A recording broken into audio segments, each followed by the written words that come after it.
du matériel à acheter pour faire du cerceau aérien.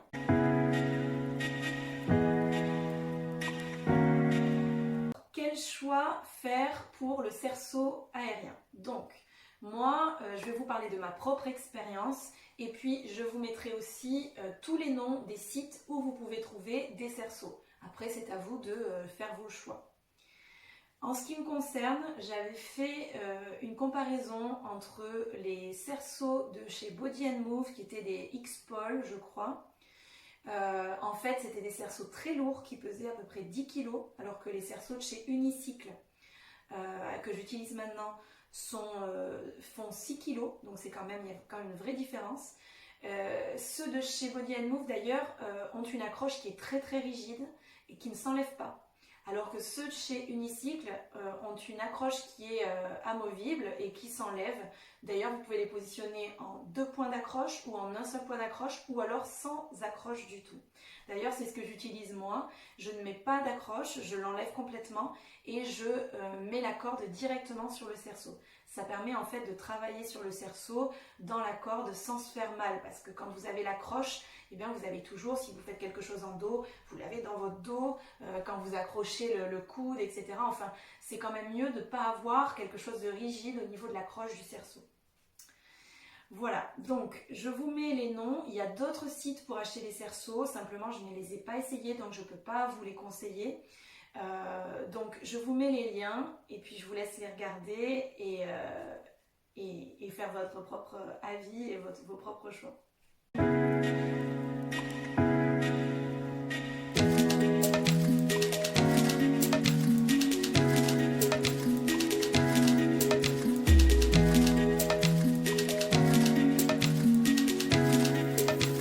Concernant les lingues, alors moi j'achète maintenant mes élingues sur Fire Toys. En fait, pour en avoir essayé plusieurs et aussi avant j'achetais mes élingues en magasin d'escalade, voilà. Mais bon, c'était pas harmonieux parce que j'en avais des vertes, voilà, c'était pas, et puis c'est pas spécifique. Il faut s'assurer en fait que ce soit des élingues qui soutiennent bien un certain poids pour éviter bien sûr que ça s'abîme, que ça lâche. Hein. Bon, en général, celles-ci, elles sont bien solides pour l'escalade et aussi celles qui sont spécialisées pour l'aérien. Donc sur Fire Toys, vous avez donc les élingues toutes simples, petites, je vous mettrai les liens aussi, et la grande corde dans laquelle on peut travailler pour faire des figures dans la corde. Alors là, cette corde-là, c'est une boucle en fait, sans câble rigide à l'intérieur. C'est une corde assez large qui est toute douce, qui permet en fait de travailler dans la corde.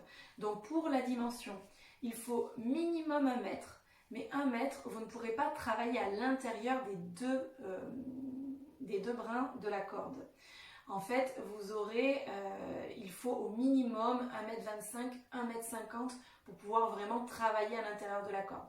Mais bon, vous pouvez, sinon, si vous n'avez qu'une petite hauteur sous plafond, vous pouvez utiliser 1 mètre et ce sera déjà ça pour y travailler un petit peu.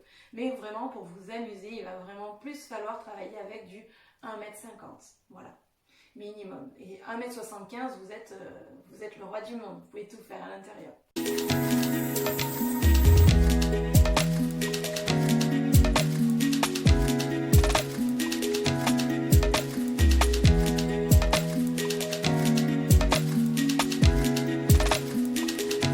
Alors les émerillons, moi j'achète mon émerillon soit en magasin d'escalade, soit sur unicycle.fr, soit sur Fire Toys. Les tarifs se valent à peu près. Donc voilà, en général ils sont tous bien, tous très solides parce qu'ils sont faits pour ça. Donc voilà, les mérillons, c'est vraiment le petit ustensile, je ne sais pas si on l'appelle comme ça, qui va être utilisé pour faire tourner le cerceau. Si vous n'avez pas d'émerillon, en fait, votre cerceau, quand vous allez l'envoyer, va tourner dans un sens, et puis quand la corde se sera enroulée, il va repartir dans l'autre sens. Donc, il faut impérativement un émerillon.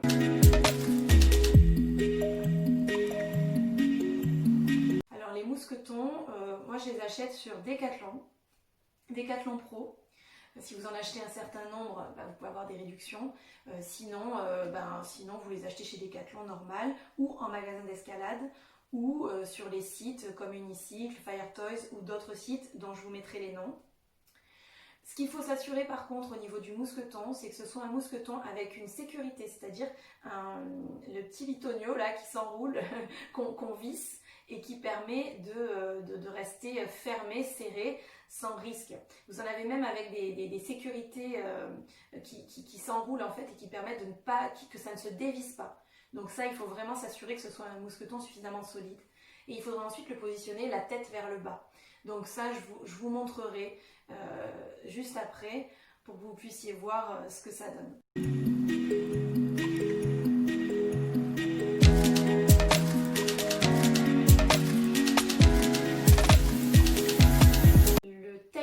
Le tape qu'on va mettre sur le cerceau, donc le tape ou la bande adhésive, la toile de bande adhésive, je l'achète moi sur unicycle.fr. Après il y en a d'autres, donc ça je vous laisserai faire votre choix. Moi celle de chez Unicycle je la trouve bien parce qu'elle est toute douce. Il faut simplement savoir positionner le grip sur le cerceau, donc c'est-à-dire en partant du centre bas du cerceau, donc d'un côté d'abord, vous partez au milieu, vous remontez sur le côté jusqu'en haut et ensuite vous faites la même chose de l'autre côté, vous partez du centre et vous remontez jusqu'en haut. Il ne faut surtout pas le faire dans l'autre sens parce que sinon vous allez avoir le tape qui va s'enrouler, vous allez avoir de la colle de partout et ça va s'accrocher et ça va être un bonheur.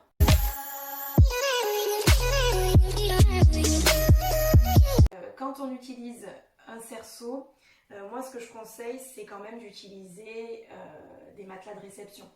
C'est quand même hyper important parce que à tout moment vous pouvez être moins attentif ou autre, ou vous pouvez essayer une figure que vous ne connaissez pas, que vous ne maîtrisez pas et tomber ou en tout cas prendre des risques si vous n'avez pas de matelas de réception. Donc il y en a, moi j'en utilise deux. Il y en a un que j'utilisais avant quand j'avais une petite hauteur, c'était le matelas de réception pour Paul, mais qui était en carré ou rectangulaire. Bon bref, en tout cas il était de forme carrée. Et avec un trou au milieu, il se plie en deux. C'était vers 130 € à peu près sur Body & Move. Ceux-là, ils sont pas mal quand on a une petite hauteur et qu'on veut juste le faire à la maison. Sinon, vous en avez... Alors, moi, j'utilise ceux maintenant de chez Madeleine Jeu. Ce sont de la marque Sarneige. Et ils sont assez épais quand même. Et ils permettent une bonne réception. En cas de chute, à partir d'1,50 m, il vaut mieux vraiment, enfin 1,50 m, le bas du cerceau, il vaut mieux vraiment utiliser ce style-là de matelas parce que ce sont des matelas, de vrais matelas de réception qui soutiennent en cas de choc. Voilà, je vous mets les liens. Bien sûr, il y en a d'autres, des matelas de réception, mais moi je vous mets ceux que j'utilise, hein, je vous parle de ma propre expérience. Et voilà. Je vous laisse les regarder, je vous les mets en lien.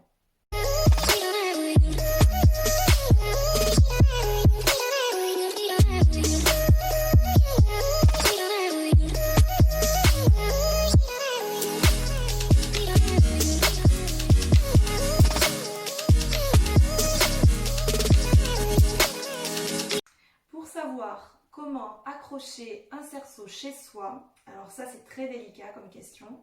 Parce que on prend des risques forcément quand on accroche un cerceau sur un arbre par exemple.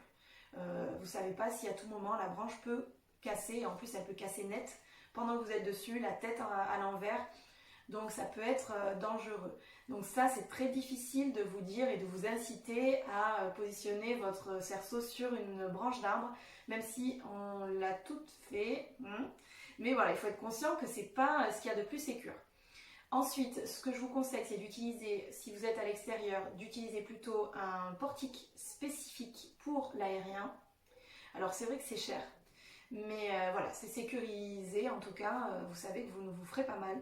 Sinon, quand vous êtes chez vous, vous pouvez accrocher donc votre cerceau sur un IPN ou sur une poutre de soutien de charpente, c'est-à-dire que il va vraiment falloir que ce soit une poutre ou un IPN super solide qui soutienne vraiment le bâtiment. Si vous utilisez ça, vous avez peu de chances que ça tombe, que ça fasse effondrer le bâtiment. En général, c'est suffisamment solide pour pas que ce soit le cas. Pour tout le reste, tout ce qui est accroche directement sur le plafond, donc il faut vraiment le placo, évidemment ça ne tient pas du tout, hein. Pensez que vous allez mettre votre poids plus le poids du cerceau plus la rotation qui va faire créer des mouvements bon, qui augmentent les risques. Vraiment je vous déconseille. Accrocher directement donc les accroches sur le béton. Ben alors là, il faut faire appel à un ingénieur ou quelqu'un qui s'y connaît vraiment pour vous assurer donc, que vous ne tomberez pas, que ça ne va pas se décrocher. Je l'ai déjà vu, pas pour moi personnellement, mais je l'ai déjà vu et c'est très dangereux, surtout quand vous avez la tête en bas et que vous le faites et que ça se décroche d'un coup net, vous n'avez pas le temps de réagir. Donc ça, vraiment, soyez très vigilants sur la façon dont vous accrochez votre cerceau. Voilà, après pour les autres idées, je vous invite à faire appel à des cordistes ou à faire appel à des ingénieurs pour être sûr que vous accrochez votre cerceau comme il faut pour ne pas prendre de risques. Voilà. Je vous laisse regarder donc tous les liens, faire votre propre choix aussi. Je sais que mon expérience n'est pas forcément la meilleure, je ne sais pas, simplement par rapport à ce que j'ai analysé, il me semble qu'en tout cas c'est la plus juste pour ma pratique. Après, je vous laisserai vous-même faire vos propres choix et expériences. Voilà, n'hésitez pas si vous avez des questions et voilà, je vous laisse partager la vidéo et n'hésitez pas. À bientôt!